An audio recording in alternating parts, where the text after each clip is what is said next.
Hello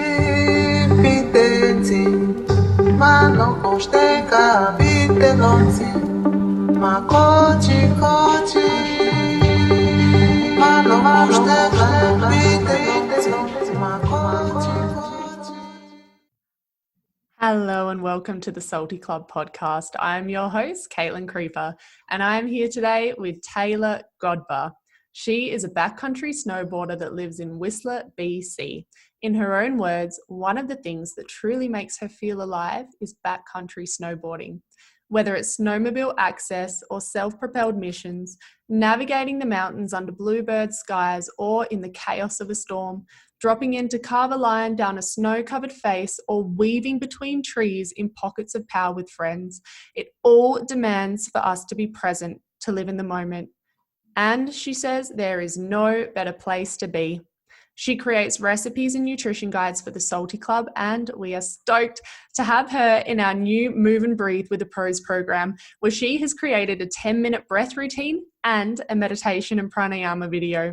You can access this program simply by going to the salty.club. It is included in your Salty Club membership. If you're not a member yet, no problem. You can trial everything that the club has to offer for 7 days completely free. Just go to the salty.club and hit free trial.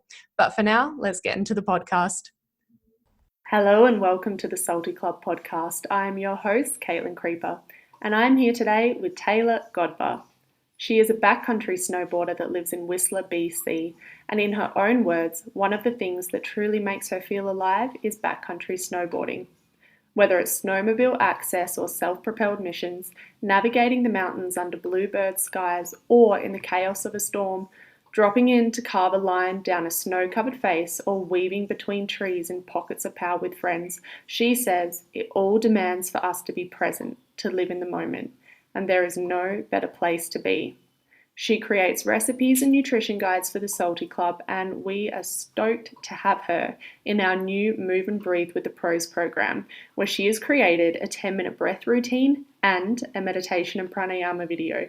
You can access this at the salty.club. This program is included in your membership, and if you are not a member, you can simply go to the salty.club and hit free trial for 7 days free access. But for now, let's get into the podcast. Taylor, thank you so much for being here with us today. I know this time of year is one of the busiest time of the year for you. So to lead us in, could you tell us a bit about what your days are like right now and what this time of year is like for you? Well, thank you so much for having me on the podcast. And I'm so sorry it's taken so long to be able to connect. It's such a crazy time of year for me. This is really when my focus is on snowboarding, and that is totally dictated, my schedule is, by the forecast. So as everybody knows who follows either snow or waves, the weather is very erratic and always changing. So it makes it very challenging to make phone calls and Zoom calls and meetings like this. But yeah, my day-to-day, it can vary. When it's really go time for sledding, which is really the season that we're entering, and kind of as of last month too, it's really early mornings, anywhere from 3:30 in the morning to 6 in the morning. And then just out in the backcountry for the whole day, and then back at after sundown. So that also varies as the season progresses and as the days get longer. Mm-hmm. It's funny. I mean, I've had such a working relationship with you for such a long time now, but it's always been centered around kind of the nutrition. And now that you're featuring on our Move with the Pros, I've started to really dig into watching your snowboarding videos and getting to know you as a snowboarder. And it feels like I'm getting to know you again in a whole different way. And I'm just in awe of you. I watch your videos on Instagram over and over and over, and I'm showing Ugo and I'm like, look at this. This is Taylor. And I just can't believe it. It's like, and I just want to ask, like, what made you decide to, build your whole entire life around something which is so risky and so scary and so huge and so immense? Like, what made you make your life this way? Well, thank you for the extremely kind words, and I'm stoked that you're enjoying the content. What inspired me to have a life that's centered around the mountains half year? That's a great question. Well, I grew up in a town outside of the mountains, a couple hours away. My parents weren't really ski people. And I went on a school field trip and we went skiing and snowboarding and I liked it. I didn't like love it, but it was fun. And then later on in high school, just around grade 11 and grade 12, I was having a really hard time at school, actually, probably even at grade 10, being severely bullied by a group of girls. And home life was shaky. My mom was going through her own challenges, and my dad wasn't really in the picture. So I just kind of didn't want to be at school and I didn't want to be at home. And my best friend at the time, he was a little bit more forward thinking. In grade 12, he made it so that every other day he had off. So he had condensed his classes. And so he was going to finish all his classes. And I was just like, hey, you're going up the mountains. Like, I'm coming with you. Like, I'm down. So I'd skip every other day of school. I do not recommend that. I did graduate. I showed up for all the important days and graduated all my courses. But yeah, I'd skip school and I'd go up the mountain, and it was just like this place of solace for me. The community and being outside, and it just brought so much happiness and so much grounding to my life, more than I had even imagined. And I'm only starting to really understand in maybe the last 5 years of the impact that it had on my life.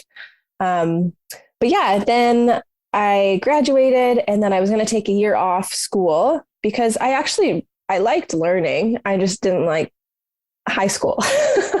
And I actually wanted to go to school to be an orthopedic surgeon because I wanted to help people that were athletes get back into their sport and kind of, help propel them back into doing what they love. And what a right or left turn that was. The same friend. I need to call him. I just had another interview and I spoke about him then too. I got to call him and give him a big thank you. But I was like, you know what? You should come to Whistler just for a year, like just for a year before you go to school. And I was like, okay, yeah, like that sounds fun. So I moved up to Whistler, zero expectation, just like I'm going to go shred. And I even got up here and I was like, wow, I'd only been up here once. So I'd ridden this small local hill. And then I went up to Whistler, which is like one of the meccas of the world, not only on the mountain, but also in the backcountry. And I'd never ridden powder before. And I remember like, that was such an awful moment. It wasn't like this beautiful first time moment. I remember falling and being like, oh no, I'm never going to get up. I'm going to die here. Not total breakdown, but I was following these people that were a lot better than me. And, but quickly I started to fall in love with them with it. And just like, I fell in love with like watching them navigate the mountains and how they just moved with ease with the terrain. And like, I was like, wow, I want to experience that. So I did my best to keep up. And from another friend, it was suggestion to work was like, don't work for the mountain, get a night job because then you can ride all day. And I was like, which was another great suggestion from somebody. So I worked at a restaurant for 5 nights a week. And then I worked at a nightclub the other 2 nights. And then I just shred all day.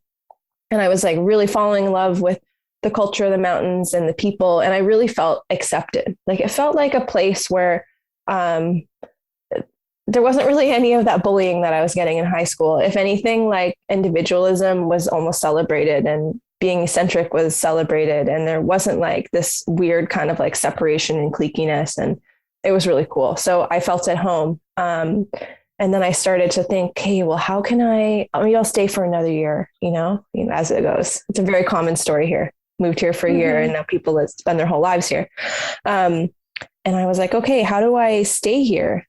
Like, what do I need to do? So I kept working in the restaurants. And then I just started becoming aware that the people I was riding with, they actually had this dream and this goal to be professional athletes. And I was like witnessing how they were riding. And for some of them, I was like, I could do that. Like I'm at that level. I was like, why don't I just try to get a little support? It'll be, I'll get some gear for cheaper. I still had no idea what that looked like. I didn't know the history of snowboarding. I didn't know who was who.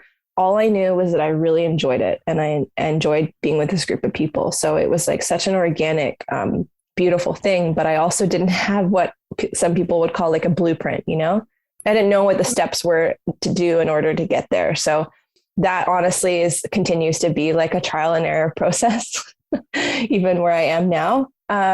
but yeah, started to gain sponsors and just kept falling in love with the mountains. And like I said, I don't think I was just aware of what was really happening. And now when I reflect back, I'm like, oh, that's what it is.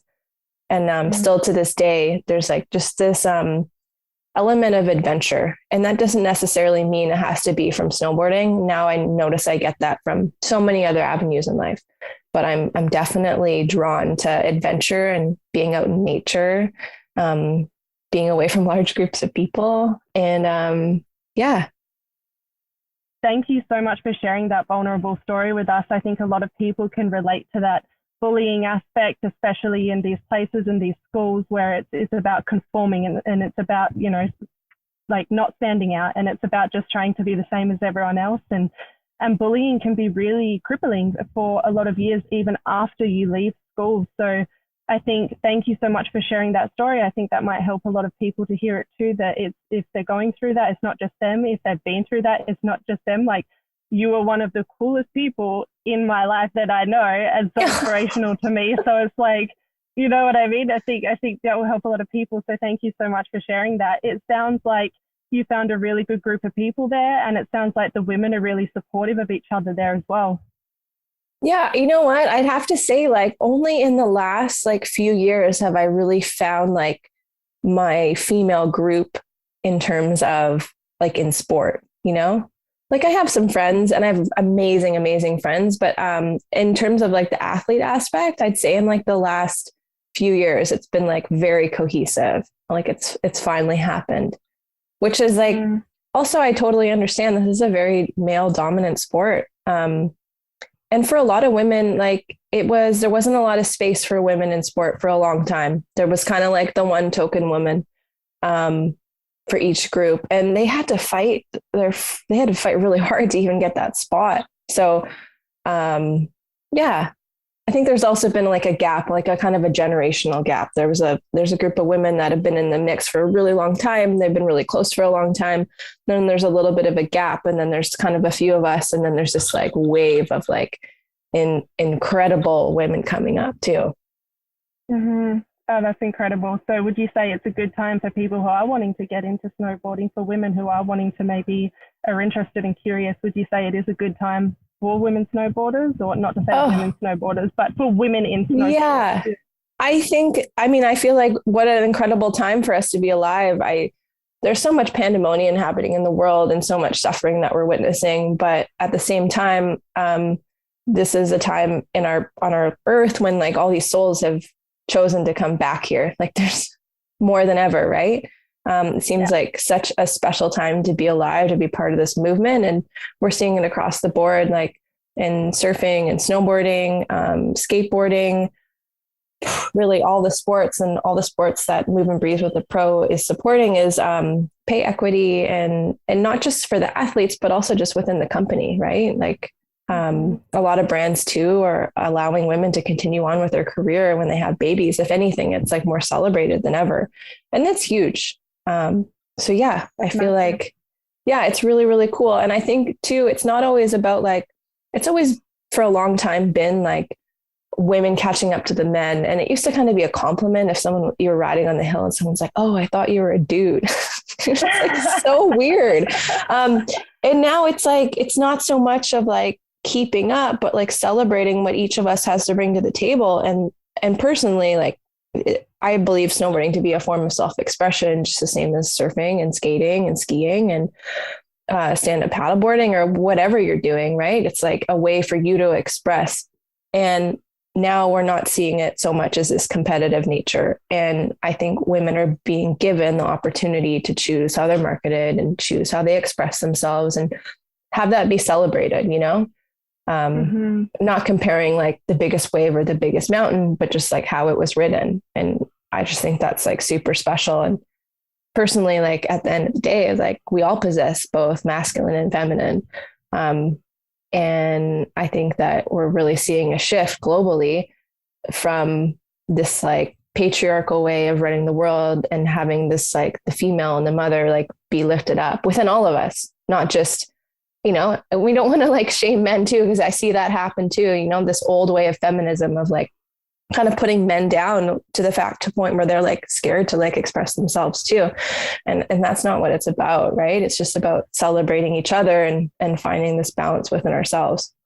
Exactly, like men and women celebrating that masculine and feminine side of themselves. Exactly, you're so right. And I've said this to you before, you know, what I love about you is how beautifully you do balance these two sides of yourself in a way, because you are one of the most empathetic and kind of nurturing people that I feel like I've met and I work with and I relate with. And it's one of the few, like, it's one of the reasons you're the only person I've kind of let co-host the podcast along with me, because in the earlier interviews that you did for us for this series, but at the same time, you do have this grit and this shred, like the way you snowboard. And so I just see this beautiful balance between this, let's say, not to assign shredding to masculinity, but you know what I mean? It's like that grit and that go for it. So yeah, I just wanted to talk about that a bit.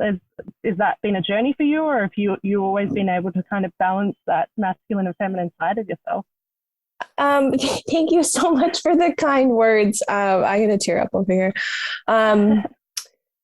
Yeah, I don't know. You know, it's such a constant balance, and it's interesting. Like, I'm still and forever will be learning to like come into like myself, you know, and like what is authentic and who am I? And that's also always changing.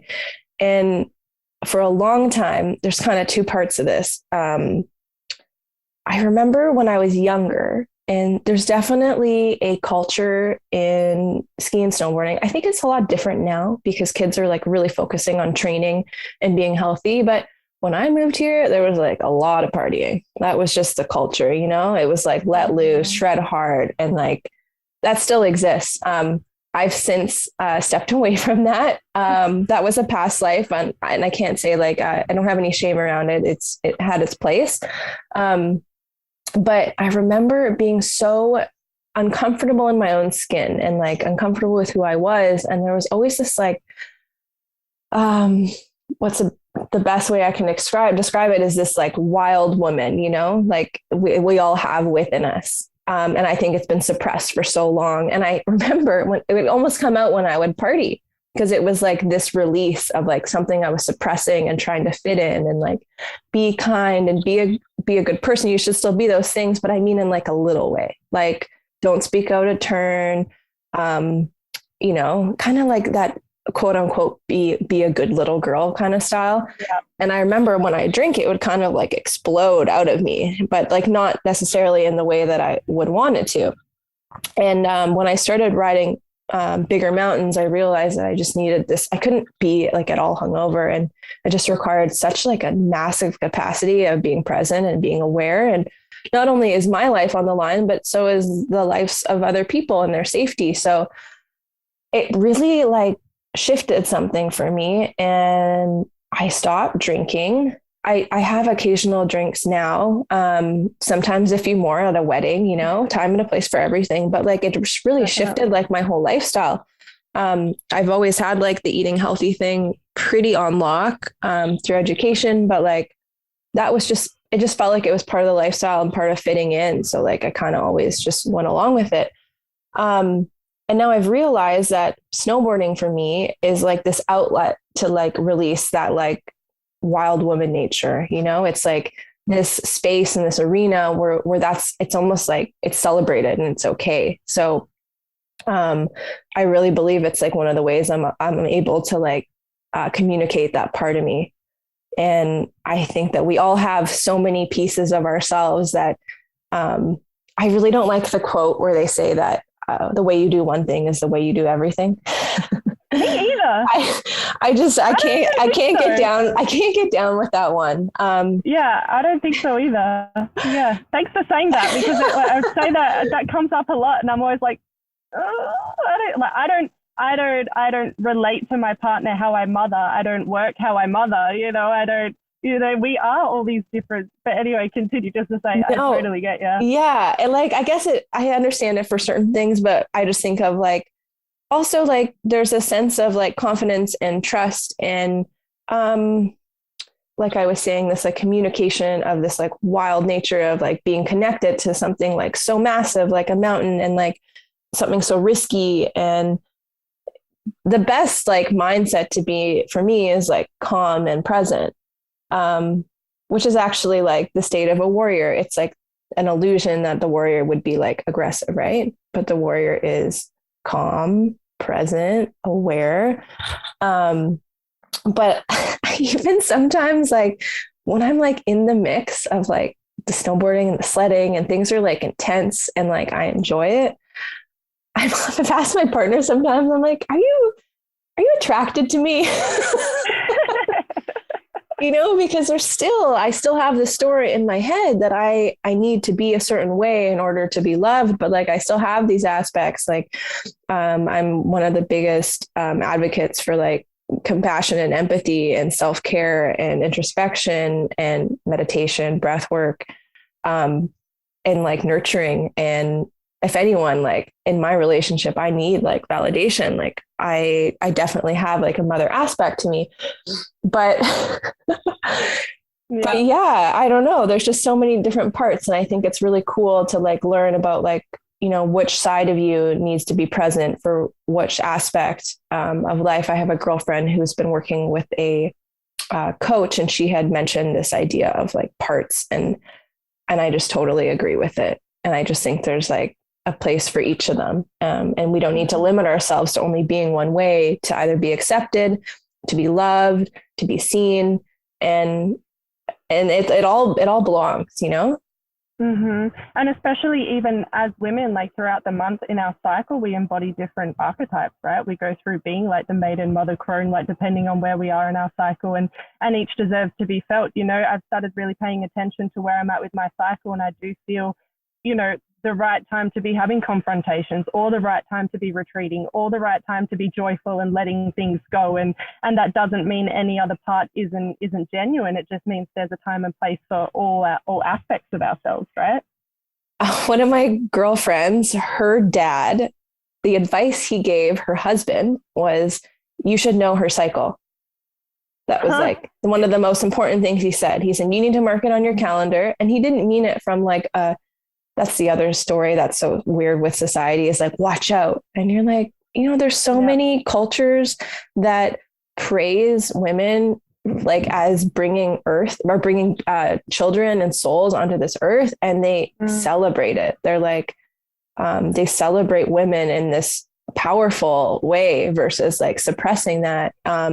It's like a time that's celebrated. It's like women are so powerful, they almost need their own space to actually like, I know and I believe it's in Colombia that some of the belief systems just see women as these like, they celebrate women, and you know, the men go into their ceremonies, and then they have women go into their ceremony when they bleed in like a womb circle. And that's when the women channel, they're the closest and more sensitive, which is a positive thing. And they channel this information and it comes through them. And then they actually, after that, they go back and they communicate with the men, because the men are given the questions to speak to the spirit world. And it's like, wow, what a different way of looking at it. Like, it's celebrated. There's no shame around it. And yeah, that's been big for me too. Just like really tracking that and seeing it as seasons, you know, like you have your winter season and your spring season, and this is start to notice it. I'm sure you do too. You're like, wow, I'm so creative and clear on this week. And this week I should have no confrontation or make any big decisions. You know, this is winter. I'm hibernating, you know, exactly. And you just mark that off on the calendar and you try to move, you know, those big conversations to like a different time. And yeah, I just think it should be celebrated. It's such a beautiful thing. Yeah. And it definitely plays into how like you live your life in seasons, depending on snow season, depending on surf season. And then I've worked with you for a few years now, and how you batch your paid work or your side projects and stuff. And that's cyclical as well. So it's amazing how we were brought up to think in this rigid 24-hour, because, you know, men's cycles are 24 hours. And we were brought up to think on this rigid 8-hour day, 24-hour cycle, be the same person as you were yesterday, as you were a week ago, be consistent in who you are as a person. And then basically everything that it means to kind of be in touch with our wild nature has been so shamed. But this is also just part of the reason why I find it so inspiring and why it all really does work together, that you do work seasonally, that you do, it's this freedom, right? It's this freedom to kind of build your life around your wild nature instead of trying to just fit yourself into this structure that's really just becoming more and more obsolete, right? I mean, still trying to figure it out. Of course, yeah. I wish I could say that I just had this blueprint, but I don't. Yeah, it's definitely interesting balancing out all these different jobs, creating content with the Salty crew and yourself, athlete, not just being out in the field, but PR related stuff, social media. It's like such a big part of it now. You know, and then just all these other jobs, cooking and writing.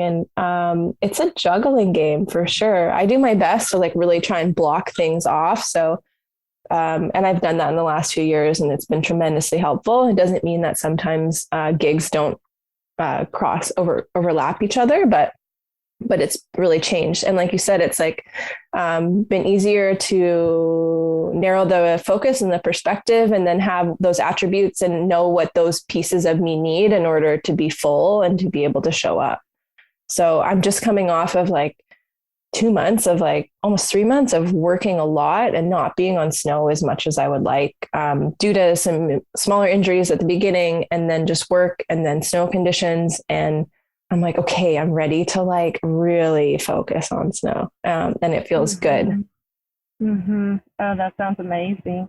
And that's it. You have so many different parts that you are juggling. You're juggling your snow, like you said, your sponsorships, your paid work, and then your cooking, and then this. I mean, how do you work out how you balance that, or how do you even begin? Does balance even exist? Is that something we strive for, or what have you kind of learned along the way? Oh, I mean, like I said, I'm still trying to figure it out. And sometimes I get it right. And sometimes, you know, life has a different agenda in alignment for your next 6-month calendar. But what I have learned is that it's okay to say no to jobs. And I think as an entrepreneur, that can be so challenging when we're unsure about income coming in. Especially, I hate to bring it up, but you know, the pandemic, like I definitely saw like a large loss of income for a minute and it's starting to come back, but it's like trying not to react from the scarcity model and always trusting and believing that, you know, there is abundance flowing to you. That is so much easier to just say here than to truly live. And just to like really try to not get overwhelmed, because especially with creative matters, that can be really challenging. I don't know what it is. Sometimes when I have a job that's like a little bit more structured in a sense of like very task oriented, it's almost like it's like a breath of fresh air. And I think it's important sometimes if you are a creative to kind of have that balance, because if you need to be on creatively 110%, it can be so exhausting. So that's been something I've really noticed. And also in the last year, I've really learned about the necessity for me to create seasons within my own life, and not just seasons as it relates to like summer, winter, you know, but literally I've been catapulting myself from like surfing straight into winter. And that's what took me out for the first like month of the season. I just like went too hard, too fast. Absolutely wrecked my feet, like huge blisters, like, you know, lost my toenails, like got a back injury. They were all because, well, I just went from like 7 months of living in sandals to like a trip where I was like, you know, out hiking and my feet were in boots, and your feet, your structure changes when you're like walking barefoot for that long, and then you're going to jam your foot into this old boot.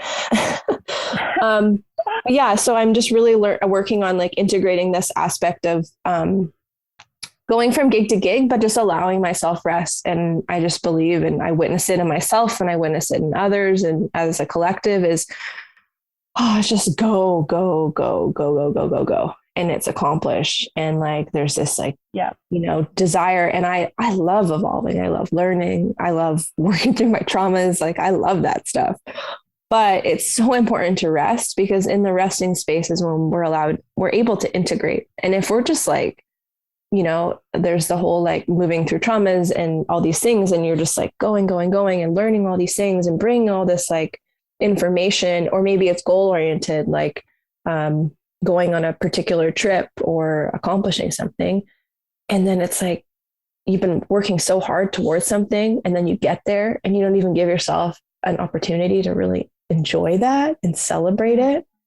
It becomes almost obsolete because you're just like, so I just think that more than ever, rest needs to be celebrated, not to be misunderstood as like laziness or like lack of determination, or, because you can fall into that hole too, get pretty compliant with not focusing on something. But yeah, I just think that for me, rest and really creating space between those big seasons for me, almost creating like a micro season. Yeah, exactly. To shift gears, that's it, to go through the tunnel, right? And come out the other side, instead of just, that's it, going straight to the sea, straight to the snow, or straight to action into a different kind of action. We need to adjust, and also allowing rest that isn't just, we have those days where it's like, rest is productive, and you have to spend the whole day justifying to yourself you're allowed to rest. And you're like, well, this isn't rest because I've just been like, you know what I mean? Making it even productive. I've been making this rest productive by saying, well, this will equip me to work tomorrow. It's like, no, actual rest, true rest, like slow rest that doesn't have this boundary around it sometimes, or even unexpected rest. Like, I thought I was going to do this today, but I'm going to drop it because it feels like I need to do that, and I'm going to sink into that. I have that a lot with Jago. I can plan out my day, and then he needs me. So I'm like, all right, I'm going to like rest, drop into this, and kind of like being responsive to that as well, because I think that's the big thing. I think we repeat to ourselves so much, rest is important, rest is this, but it's still in that basis of rest allows you to produce, right? Like, it allows you to reset to then get back and produce. It's like, no, resting, receiving, digesting, and yeah, that's it, digesting the experiences you have, the things you learn, or even just spending that time to integrate it is so important, because that's, like you said, it's just like, if you're even all these pleasurable experiences, if you line them up one by one, like you said, and you don't have that downtime to really either reflect on it, like subconsciously or not subconsciously, that's it. Do they start to lose their power or their potency, or like everything that it could have offered, Totally. And then you leave this planet like in this state of chasing something, versus like learning how to be. I mean, there's so many philosophers and leaders or people that we see as these very wise beings, and it's the same story. It's like, whatever you subscribe to, it's just this idea of like being present and being here now. And when I look at snowboarding and surfing, those are things that bring me into a space of like being present and what that feels like. It's like, we also don't need to like go and push our limits in order to attain that feeling. I'm sure you get that with your son. I'm staring at my dog right now. She brings me so much happiness because I'm just so present. I'm just in awe. It's like, and yeah, I think that's another thing, we don't need to be on a knife edge ridge to have that feeling, but that's definitely a way to feel it. Definitely. It speaks to me a lot. This morning, I'm at the beach right now, and this morning, just before we got on our call, I had my partner here and my baby, and we're swimming in the ocean, and I'm already in my head, I'm like, okay, this is my family time, and then I'm going to interview Taylor, I'm going to get that done. And I was like, this whole morning is to be experienced. You know what I mean? Like, I get to play with my family, and then I get to do an amazing interview, and already I'm doing the checklist in my head to get it done. I'm like, this is not the point. Like, the point is to experience it. So then I'm glad I caught myself, because that's it. I get to the end of the day and I'm like, okay, I ticked all that off a list, but did I experience it? No. So I'm glad I caught myself this morning and was able to digest the time with them. And now I feel truly here with you. But it's just so funny how we can do that with anything. Oh, all the time. The monkey mind is a real thing, and mastering that and becoming friends with it and the ego is just like, that's a lifelong journey, right? Like, definitely. I think back to so many things, even like this past week, how many moments of magic that I don't want to use the word destroy, but I missed because I was like just thinking and creating, and the mind is also an amazing thing. It can be like, our best friend or our biggest challenge. It's just like finding that in between, and yeah, that's definitely something that I'm currently working on too. And meditation has helped so much. Just this, I kind of fell out of my practice the last little bit and I could feel it. And it's so true. It's all those cliche things that they say that you're like, yeah, whatever. Yeah. But when you feel, it's like sometimes when that thing is removed, you really notice the impact the positive impact it's having on your life. And just like getting back into this routine of breath work and meditation and journaling and movement is like, wow. I'm like, oh, I landed again. And I'm like, if I remember, okay, for next time when I'm this busy, I need to prioritize these things again. But, it's like anything, like you can have all the knowledge in the world, but until you start integrating it, then, it's just kind of knowledge. It's just a bunch of books on the shelf. So, so true. Yeah, but we're all learning and as we go. Definitely. I think this is a perfect time to talk about your offering for the Move and Breathe with the Pros, because how does that offering relate to, your relationship with the snow, and how does meditation and breath work and all of that assist you in the snow? I mean, it assists me across the board for like all of my life. In terms of snow, it just helps me be present. And that's just necessary for like, I don't mean to make it sound so intense, but like when it comes to big mountain riding, like staying alive and just like really being present in your body, like you can't be like standing on top of a line and being like, oh, I don't know if I want to go, and I've done that, and I didn't like it. I didn't enjoy it. And that arena and that space, it's like been such an amazing place for self-reflection and like learning to grow, because it just like highlights anything that you kind of have going on, like I can tell where my mindset is as soon as I'm on the mountain. If I'm not in a good place, I have like these fearful thoughts and I can't visualize in a positive way. But when I have my strong meditation practice, and of course, everything else in life might be a little bit more balanced and grounded, I can get up there and I like feel really good about it. So breath work has helped me stay calm and grounded and present in the mountains and out. As well as meditation, just like learning to visualize, also like, worst case scenarios and best case scenarios, and really feeling into the body, what that looks like.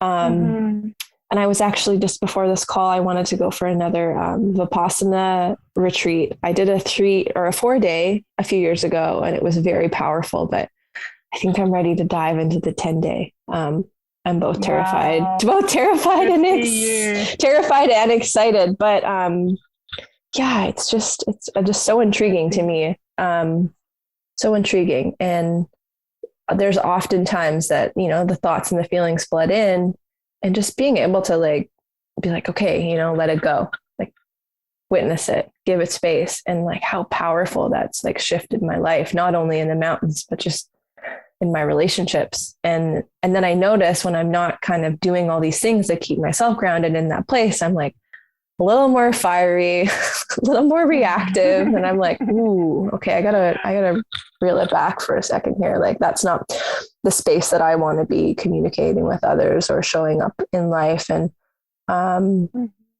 yeah, it's just, I think the time on the mat is so powerful. And then you really see it in action in your day-to-day life, and you'll notice. It's so special when you notice something that might have triggered you before and you're like, oh, that didn't really do anything. You're like, oh, it's working. But it's just so gentle, It's powerful too. There's like this big movement with plant medicines, which I've experienced, and it's been extremely helpful for overcoming some personal core wounds. But there's also like meditation, like you don't need to pay for that. You don't need any props. And imagine if they taught meditation in school. I know. Like I can imagine. It's cool. It's like really seeing a huge movement of that, at least in my community. But like, it's always about like training the body and like training, like eating healthy and all these other things. But like, what about training the mind? Exactly. Yeah. Exactly. And teaching kids it's okay to sit with your emotions, and it's okay to, not always trying to escape this discomfort, and it's okay to reflect and know your inner world, and there's value in that. And that's it. I love that we are seeing a movement towards that more and more, because what like, what kind of future will we have if we raise our children this way? You know, we're trying to teach ourselves it now, and it's going to be a lifelong practice. Imagine how much of it, like learning that from so little. I just can't imagine. Oh, totally. And just like I reflect back on being a little girl, and I know this still exists for, you know, girls and boys, not just women, but that like it's okay to be angry. It's okay to be sad. Like all of these emotions and feelings have a place. And like what a world we would live in if everyone was given that opportunity and that feeling of safety and feeling seen in all of their parts and all of their vibrations, that it's all belongs. Like I don't know if this is appropriate to say, but like I am looking at, I can't help but like when I read the news and there's just so many horrific things happen, and I just like, man, maybe these world leaders like need a hug. Like, I just like envision like these leaders as like children having these like temper tantrums, and I'm like, what was their upbringing like? Like, you know, it's like all this like hunger for power and this like projection of like anger and sadness. And you're like, and we all know that fighting that with anger and sadness it's like fighting fire and fire, right? Or pouring gasoline on fire. So I don't know what the answer to world peace is, but maybe we could, you know, offer up some love. Yeah, start with some emotional literacy. Start with allowing our children to, that's it. Like all parts of them are welcome and all parts of themselves are okay, and not start this self-abandonment process from so young, right? Like, I won't keep you too much longer. I'm aware I said I would keep for half an hour, but it was just too good to stop. I could. No, it's okay. We can keep talking. So I wanted to ask, there's this quote on your website by Morgan Harper-Nichols that I love, and I was wondering if you would feel comfortable reading it to the listeners and maybe sharing a little bit about what it means to you. Oh, yeah, that's a good one. Was it this one? May you always pursue the narrow path, a life that calls for something more, and not perfection, but fullness, something deeper beyond the shore. That's the one.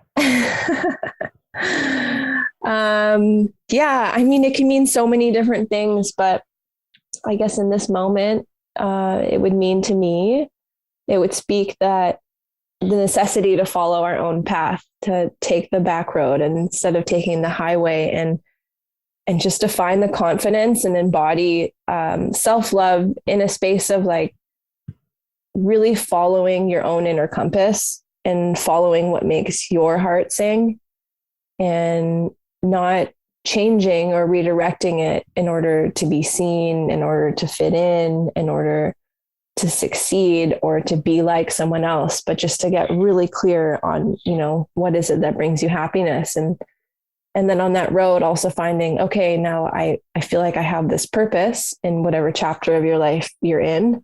And then, you know, how can you gift that back? I think that's really powerful too.